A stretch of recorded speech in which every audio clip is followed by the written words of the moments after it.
मुस्लिहन व मुजद्दिदन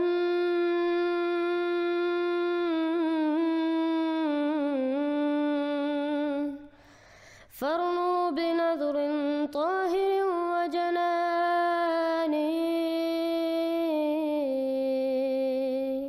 अस्सलामु अलैकुम वरहमतुल्लाहि वबरकातुहू।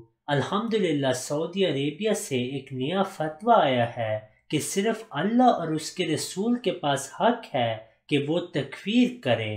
किसी आलिम या किसी दूसरे मुसलमान के पास ये हक नहीं कि वो तकफीर करे।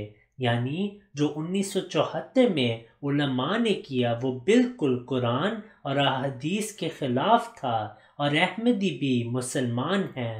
सऊदी अरब में सीनियर स्कॉलर्स की काउंसिल ने कहा है कि तकफीर का फैसला इंसानों ने नहीं बल्कि अल्लाह और इसके रसूल सल्लल्लाहु अलैहि वसल्लम ने करना है।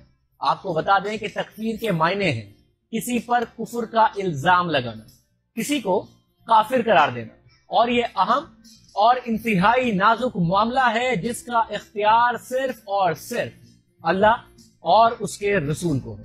इस बात को सऊदी सीनियर स्कॉलर्स की काउंसिल ने If you have not yet subscribed, make sure to subscribe and click on the bell icon so you can get notifications for every new video. Also make sure to like and comment on the video and follow on Twitter and Instagram.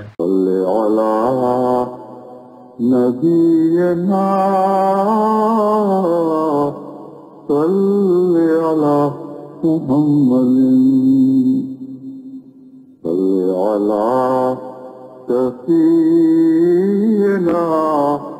صل على محمد